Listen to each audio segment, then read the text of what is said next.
2019 መጣ ገባ ማቆም የለም ጠንክሮ መስራት ነው። 2018 አዲስ ዓመት ሲገባ ያጋጠመኝን ከኔ አንድ ነገር ልንገራችሁ። ልክ 2018 ሲገባ ከ2017 የተማርኩት ነገር አለ። ምንድነው? 2018 ሲገባ የተረዳሁት ነገር የሆነ ሰው የሆነ ነገር ይሰራል፣ ይጀምራል፣ ኮንሲስተንትሊ ዴዲኬትድ ሆኖ ያንን ነገር ግን እስከ ጥግ ድረስ ካደረገው በዛ ነገር ኤክስፐርት ይሆናል ብዬ ስለማስብ ማለት ነው። ለአንድ ዓመት ኮንተንት ክሬት አደርጋለሁ በቲክቶክ እውቅና አገኛለሁ ብዬ አስቤ ነበር። መስከረም 1 ሲል እስከ 2019 መስከረም 1 ሰራለሁ፣ ከዛ ውጤቴ ነው ያለው ብዬ አስቤ ነበር። ሰራው ኮንሲስተንትሊ ከትምህርቴ ጋር ፕላን አውጥቼ ምናምን ከትምህርት ጋር ማይጋጭብኝን ሰዓት ምናምን ኤዲት የማደርግበትን ኮንተንት ክሬት የሚያደርግበትን ሰዓት ሁሉ ነገር አጀስት አድርጌ መስራት ጀመርኩ። ኮንሲስተንትሊ ለ9 ወር ምናምን ለ9 ወር ዴዲኬትድ ሆኜ ሰራው። ብዙ ቪዲዮዎች ቫይራል እየሆኑ አይደለም። ለምንድን ነው እንደዚህ ማይሆኑ ብዬ ጠየቅኩ። ከዛም በኋላ የሆነ ሰዓት እያቆምኩ ልክ ከ9 ወር በኋላ መጽናት ከበደኝ።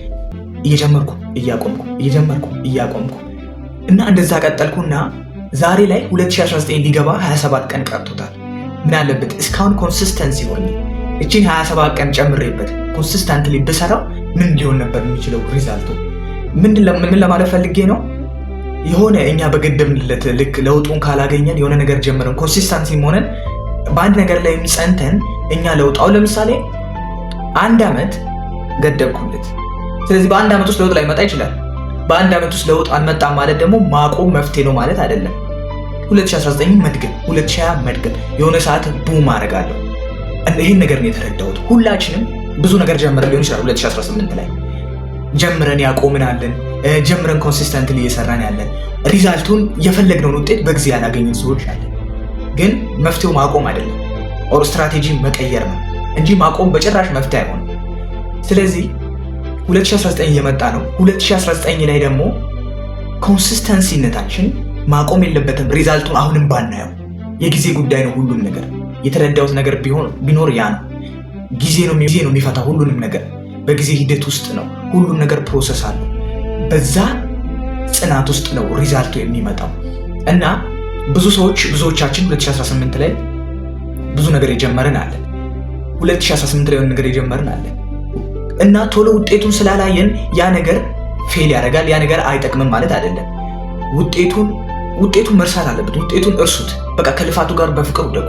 በየጊዜ ዴዲኬትድ አድርጋችሁ የምትሰሩትን ነገር በስራም ሊሆን ይችላል፣ በመማር ዴዲኬትድ ሆኖ እዛ ቦታ ላይ ዲሲፕሊን ሆኖ ያንን ነገር መስራት መውደድ ሞክሩ እንጂ ሪዛልቱ መች ነው የሚመጣው? ይኸው ሰራው ከዛ ሪዛልቱን ቶሎ መጠበቅ አንሰክሰስፉል እንድንሆን ያደርገናል። ስኬታማ እንዳንሆን ከሚያደርጉ ነገሮች ውስጥ አንዱ ነው። በቃ ዴዲኬትድ ሆናችሁ ከእናንተ የሚጠበቅባቸው ነገር ማድረግ ትሰራለህ።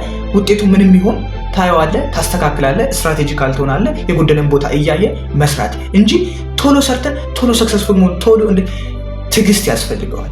መታገስ አለብን።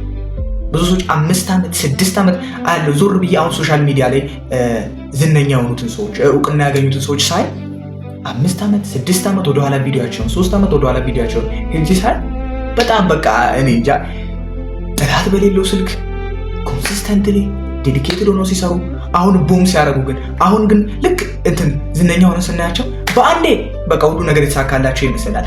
ግን ስንት ነገር ለፍተዋል፣ ስንት ነገር ዲሲፕሊን ሆነው ስንት ጊዜያት ሰርተዋል። ያ የድሮ ልፋታቸው የድሮ ጥረታቸው ነው ዛሬ ላይ እንደዚህ ሰክሰስፉል እንዲባሉ ዛሬ ላይ እውቅና የሰጣቸው። ከጀርባ ስንት የለፉት ልፋት አለ፣ ስንት ያላቡት ላብ አለ። ስለዚህ እያንዳንዱ የምንሰራው ነገር አሁን ለምሳሌ አሁን የምናደርጋት ነገር ተጠራቅማ ነው ነገ ላይ ውጤት የምትሆነንና ሁልጊዜም ቢሆን እንዳናቆም እንስራ። 2019 መጣ ገባ ማቆም የለም ጠንክሮ መስራት ነው።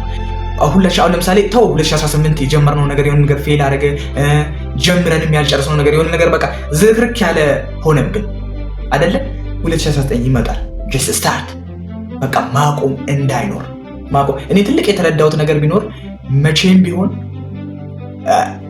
ማቆም መፍትሄ አይደለም። አለማቆም ግን ትክክለኛውና ወሳኙ ጽኑ ሆኖ መገኘት፣ አንድ ነገር ላይ ኮንሲስተንሲ ሆኖ መገኘት የስኬት መሰረታዊ ነገር እንደሆነ ተረድቻለሁ በህይወቴ።